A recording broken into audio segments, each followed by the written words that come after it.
To compound the fact that I had cardiac anxiety, I actually do have a heart condition. I have paroxysmal atrial fibrillation. And when my heart goes off, it's really bad. I've been shocked 3 times to try and get back to normal heart rate. And I've been in the emergency room and the cardiologist asked me, if you go under, can we use extreme measures to bring you back to life? It's actually happened to me. So combine that with some scary ectopic beats. It's a real recipe for cardiac anxiety, especially for someone who had chronic anxiety already. So I've made this video, and if you have a heart condition or not, if you have cardiac anxiety or what they might call cardiophobia, I invite you to listen. I'm putting in the techniques here that I use to help me get past my cardiac anxiety, and it works. Today, I just finished a heavy weightlifting session at the gym a few minutes ago, and at lunch, I did a 6-kilometer run. So you can get over your cardiac anxiety and take control of your life again. It doesn't have to run you. This is how I did it. Today, I'm going to share with you some of the cognitive behavioral therapy techniques, or CBT, that I used and helped me tremendously when I was going through what you're going through now. CBT is a type of psychological treatment that can help you understand and change your thought patterns, leading to harmful behaviors, feelings, or actions. The first technique I'd like to share is the use of a thought diary. This is a simple yet powerful tool that can help you do better and understand and manage your unhelpful thinking patterns. Now, it may seem overwhelming at first, but I promise you this is easier than you think. Our thought diary will consist of 4 things: the date it happened, the situation, the emotion you felt and its intensity, and the thought that came into your brain and the strength of this belief you had in that thought. Let me break it down for you. First, you'll write down the date and the approximate time of the upsetting incident. You can do this at night before bed. Think back to a recent event that caused you distress. Next, you'll describe the situation, what you were doing, who were you with. Then, you'll identify the emotion you felt during the situation. Try to capture it in one word: angry, sad, hopeless. Once you've named your emotion, rate its intensity. Rate it from a scale of 0 to 100%, where 50% is right in the middle and 100% is extreme. Lastly, jot down the thoughts that went through your mind during or immediately after the situation. These could be thoughts like, nobody likes me, I suck at this, my boss is going to fire me, my wife hates me right now. Again, rate the strength of your belief in that thought on a scale of 1 to 100. The thought diary isn't just about noting down your thoughts. The real power lies in evaluating those thoughts afterwards. Once you've captured your thoughts over a week, it's time to sit down, to challenge them and replace them with something more constructive. To do this, you'll need to evaluate your interpretations now that you've settled down. Review your thought diary and choose an event that caused you distress. Consider the evidence for your most upsetting thought. Ask yourself, was this thought justified? How did I come to this conclusion? What other thoughts could I have had that would be equally valid yet a kinder interpretation of the situation? Then start thinking about those alternative thoughts.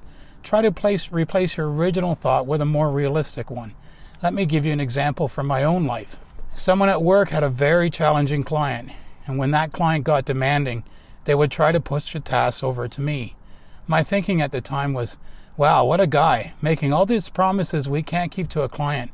And then when the client expects delivery, they bring me in and stick me with it. I remember at the time, I practically blew up. I reacted very badly at a staff meeting, even telling off the company owner. I got so angry so easily, and I lacked all self-awareness about it. But at that time, I had started thought journaling, so I captured it. Now that I was calm and reflecting, I started to consider alternative explanations for why my coworker may have pushed these tasks my way. I realized that he likely just didn't know where else to go, and likely felt I had the skills to get the work done, or at least convince the client we need more time, or to reduce the request to something we can actually deliver. Then I realized in his own way, my coworker likely had as much anxiety about it as I did. Realizing that, I thought about how I could have handled it differently, and that was where my emotional reaction at the time was 100%. It likely should have only been 25%. This is where I finally understood that life is not always about what happens to us, but in fact, it's usually about the way we react to what happens to us. This is true for stressful jobs, bad dates, arguments with friends and family, and dealing with funky heartbeats. The process of writing down your thoughts, reviewing and reframing them maximizes the effectiveness of this technique. So I encourage you to give it a try and see the difference it makes. Though a thought diary might seem a bit complicated, you should try it for your ectopic beats. I assure you, with time and practice, it becomes a powerful tool in managing cardiac anxiety. And remember, we're not aiming for overly positive thinking. We're aiming for realistic thinking. So write down how your ectopic beats made you feel. And then once they pass, you'll realize they passed and they didn't harm you most of the time. They caused no further problems, and that your thought process was unrealistic. Try to train yourself to react in real time and bring forward those kind of rethinking alternate explanations. This will pass. They're just ectopic beats. I've been through these 30 times already without a problem. The second technique I want to share is known as progressive muscle relaxation.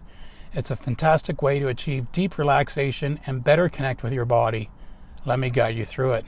Firstly, I recommend finding a quiet, comfortable place where you can relax without being interrupted. Sit or lie down, whatever works best for you. Remember, this is your time to focus on your well-being, so be a little selfish about it. This is a great exercise to do while laying down before going to sleep. Start by taking a few deep breaths. Inhale through your nose and exhaling through your mouth. Feel your tension leaving the body each time you exhale. Begin with your toes. Tense your muscles in your toes for 5 to 10 seconds. You should feel a sense of discomfort, but not pain. Then relax your toes and feel the tension leaving. Stay in the relaxation for about 20 seconds before moving on to the next muscle group. From your toes, move to your feet, then your ankles, then your calves, then your quads, so on up your chest. Do the same for all of these muscle groups. Remember to tense and hold, then relax. Pay attention to how your muscles feel when they are tensed and compare them to when they are relaxed. Pay special attention to your jaw. A lot of us clench our jaw when we're anxious. We should be learning to identify when our jaw is flexed and learning how to relax it. Don't forget to include your arms, hands, shoulders, neck, and face. Squint your eyes, anything that tenses up the muscles. After you've tensed and relaxed all the muscle groups, take a few deep breaths. Enjoy the feeling of relaxation flowing through your body. Practice this technique daily if you can. It might feel awkward or hard at first, but with practice it gets easy, and you'll become more aware of what tension as well as relaxation feels like in different parts of your body. You'll be more mindful of it in real time.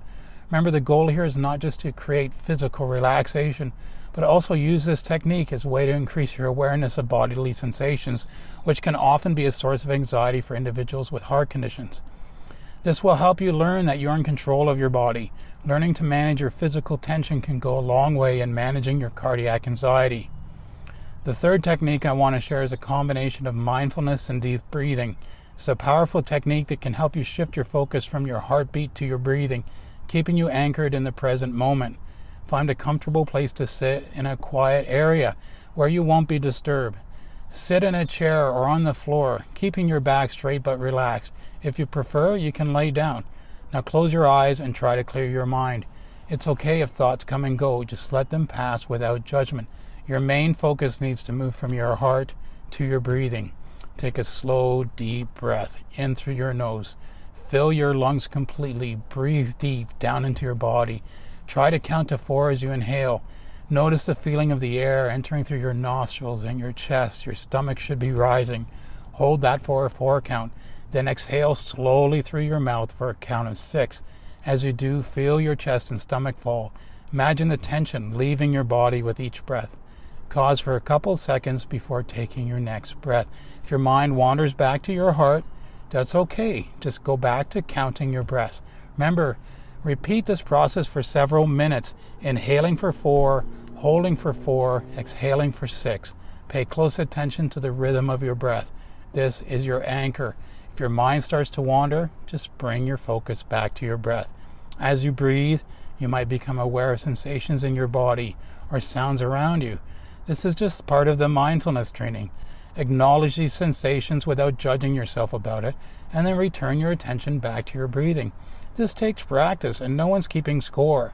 Practice this technique daily, starting with just a few minutes at a time, gradually increase as you get more comfortable. This mindfulness and deep breathing technique can help you stay present and focused rather than worrying about the future or your heartbeat. Remember, the aim of this technique is not to eliminate the anxiety altogether, just to help manage it. It's about acknowledging your anxiety, but choosing to focus your attention on your breath, creating a sense of calm and control. Over time, this practice can help reduce the intensity of your cardiac anxiety and help you feel more at peace. The fourth technique I want to share with you is known as exposure therapy. That's what I did tonight at the gym. This technique involves gradually, repeatedly exposing yourself to a situation that causes you anxiety until your fear begins to decrease. In this case, we're going to focus on our fear of exercising.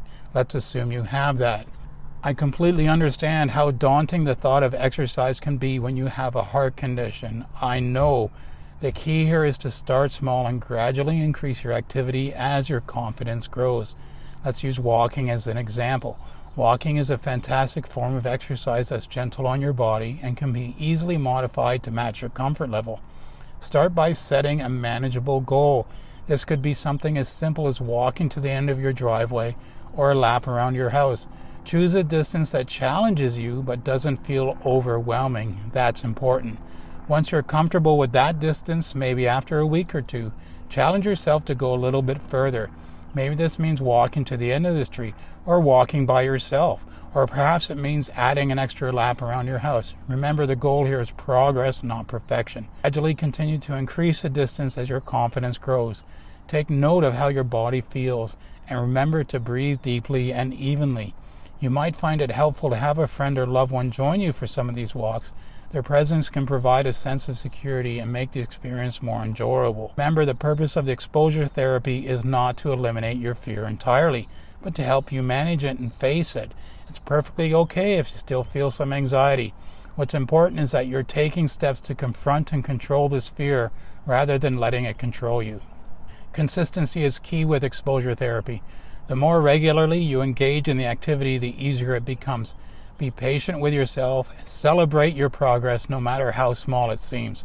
Over time, you may find that you're not only able to walk further and faster, but that you're less anxious about exercising or even looking forward to it. This is the power of exposure therapy. Please always remember to check with your doctor before starting a new exercise routine and listen to your body.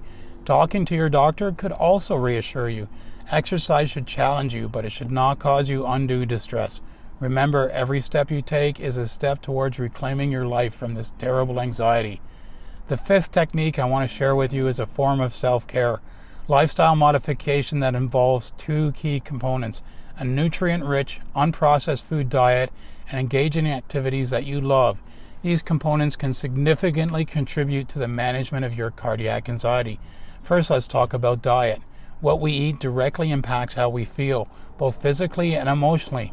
Consuming a diet high in nutrient-dense, unprocessed foods can not only benefit your heart, but also your overall well-being. Try to include a variety of fruits and vegetables. Really up the content of vegetables in your diet, and the more colors on your plate, the better. These provide a wide range of minerals, nutrients, antioxidants, all good for your heart. Include lean proteins such as grass-fed bison or beef, wild fish, healthy fats such as olive oil and sardines. Create some balanced meals. Enjoy the process. Avoid processed foods as much as possible. They often contain high amounts of sodium, sugar, and unhealthy trans fats, which are highly inflammatory and can impact your heart health, contribute to anxiety, and wreck your mood. I understand that transitioning to a healthier diet can seem daunting, but start with small, manageable changes. Replace a processed snack with a piece of fruit. Add veggies to your meals, or try cooking at home more often. Remember, the goal here isn't perfection, just improvement. Celebrate each positive change you make. Don't beat yourself up if you have a less healthy meal now and then. It's what you do most of the time that matters, not what you do occasionally. Now, on to the second component, engaging activities that you love. This is crucial as maintaining a healthy diet. Doing things that bring you joy and relaxation can significantly reduce your anxiety, and it can be hard to do it, especially if you're looking after other people in your life. It can feel selfish, but you need to do it. It could be anything: gardening, painting, reading, play an instrument, bird watching. The key is to choose something that you genuinely enjoy and that helps you relax. By engaging in these activities regularly, you're not only keeping your mind engaged and distracted from worries, but you're also giving yourself permission to enjoy life despite your heart condition. Balancing a healthy diet and enjoyable activities can help you manage cardiac anxiety, improve your health, and enhance your quality of life. You can enjoy living. Remember, every small change you make in the direction of a healthier and happier lifestyle is a victory. You are more than your heart condition, and by embracing these techniques, you're taking control of your health and your life. Remember, it's okay to have ups and downs. It's part of the journey, but by applying these techniques, you can manage your cardiac anxiety and live a happier, more fulfilling life. And for those who want to delve a bit deeper, I highly recommend a workbook available online that expands on these techniques and provides practical exercises. It was a game changer for me. I'll link it down in the description below. Remember, you're not alone in this. Stay strong, stay positive, take one day at a time. Remember, millions of people struggle with this in some form or another. It's okay. Until next time, this is your friend, Big Northern Bear, out. Yeah, things are gonna get better real soon. Yeah, I'ma just do me, you just do you. I swear it's gonna get better real soon. Don't let anyone tell you what you should do.